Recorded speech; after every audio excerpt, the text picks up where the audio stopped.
I've never seen anything like this before. Bonjour à tous et bienvenue dans ce 6e épisode de Tout de suite consacré aux mockbusters. Il est possible que vous n'en ayez jamais entendu parler, mais ces productions au budget très limité font les beaux jours des chaînes de TV du type Sci-Fi ou NT1. Mais alors, c'est quoi un mockbuster ?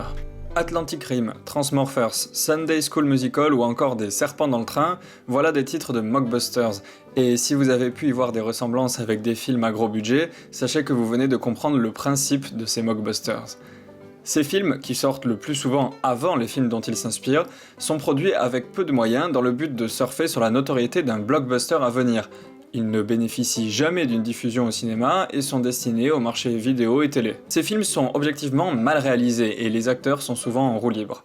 On pourrait alors penser que le but de ces films est de critiquer la société hollywoodienne, dans une sorte de parodie, mais il n'en est rien. Ces films sont des nanars, c'est-à-dire qu'ils sont réalisés au premier degré dans le but de proposer une expérience similaire au film dont ils s'inspirent. Évidemment, c'est raté, et c'est involontairement drôle, c'est donc la définition même du nanar. Et ces nanars ont une base d'aficionados assez solide, il suffit de connaître le succès de l'excellent site nanarland.com pour s'en rendre compte. Ces films sont attendrissants dans le sens où on voit que l'intention de départ et le résultat sont aux antipodes l'un de l'autre. Cependant, le monde de ces productions à part va connaître un succès inattendu qui va le faire entrer dans une nouvelle ère. Nous sommes en 2009 et une bande-annonce affole la toile. Cette bande-annonce, c'est celle d'une production des studios Asylum, un studio qui produit nanar sur nanar et qui le revendique. Ce film, c'est Mega Shark vs Giant Octopus. Littéralement, méga requin contre pieuvre géante. Si le titre fait déjà saliver les amateurs de nanar, la bande-annonce complètement what the fuck attire un plus large public. C'est un succès d'audience, même quand ça a été diffusé en France, si mes souvenirs sont bons, et c'est ce buzz qui va transformer le monde des nanars.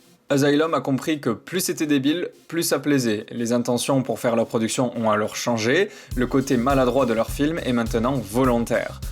Personnellement, je considère tous les films post-Mega Shark vs Giant Octopus comme des parodies de nanar. Il y a eu la suite, Mega Shark vs Crocosaurus, ainsi que des productions telles que Sharknado, Two-Headed Shark Attack, mais aussi Age of the Hobbits, Titanic 2, Paranormal Entity et j'en passe des meilleurs. Vous l'avez compris, les mockbusters ont encore actuellement la cote, un Sharknado 3 est déjà prévu. Ce changement d'ambition rend ces productions plus difficiles à juger. Est-ce qu'on peut admettre que plus le film est mauvais, plus celui-ci est réussi ? Dans ce cas, qu'est-ce qui est bon et qu'est-ce qui est mauvais dans ce genre de film ?